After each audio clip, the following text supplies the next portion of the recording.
ഏട്ടാ എന്റെ കൂട്ടുകാരി വീണയില്ലേ, അവളുടെ ഹസ്ബൻഡ് ഉണ്ടല്ലോ, അവളോട് കള്ളം പറഞ്ഞിട്ട് ടൂറ് പോയിട്ടാ. അവള് പൊക്കി.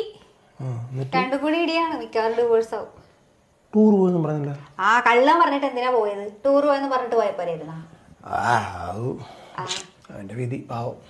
അതാണ് നിങ്ങളെ ഭർത്താക്കന്മാർക്ക് ഒരു വിചാരമുണ്ട്, ഭാര്യമാര് വെറും മണ്ടികളാണെന്ന്. എന്നല്ല, നിങ്ങൾ വിരലനയ്ക്ക് ഞങ്ങളറിയും. പിന്നെ ഭാര്യ പോയി. ആ എന്താ സംശയം? എല്ലാം കണ്ടുപിടിക്കാൻ പറ്റത്തൊന്നുമില്ല. എല്ലാം കണ്ടുപിടിക്കാൻ പറ്റും. നിങ്ങൾ തന്നെ ഇന്നാളെ ഒരു ഫേക്ക് ഐഡി ഉണ്ടാക്കി ഒരു പെണ്ണുമായിട്ട് ചാറ്റ് ചെയ്തില്ലേ, എന്നിട്ട് ഞാൻ കണ്ടുപിടിച്ചേ. ബീച്ചിൽ പോയിട്ട് ഞാൻ കണ്ടുപിടിച്ചേ, പോക്കറ്റിൽ നിന്ന് മണ്ണെടുത്ത് കണ്ടുപിടിച്ചേ. ഇടി അതൊക്കെ ചെറിയ ചെറിയ കാര്യങ്ങള്, പക്ഷെ കറക്റ്റ് ആയിട്ടൊരു കള്ളത്തരം കാണിച്ചാലുണ്ടല്ലോ അത് കണ്ടുപിടിക്കാൻ ഒരു പെണ്ണിനും പറ്റത്തില്ല. പിന്നെ നീ എന്നെ കണ്ടുപിടിച്ചിട്ടുണ്ട്. സിമ്പിൾ ആയിട്ട് കണ്ടുപിടിക്കാൻ പറ്റും. ഇതുവരെ കണ്ടുപിടിച്ചിട്ടുണ്ടോ? ഞാൻ ഒരു കള്ളത്തരം കാണിക്കുന്നുണ്ട്. നിങ്ങൾ എന്ത് കള്ളത്തരം കാണിച്ചാൽ? നിങ്ങൾ കള്ളത്തരം കാണിച്ചാൽ കണ്ടുപിടിച്ചിരിക്കും ഞാൻ.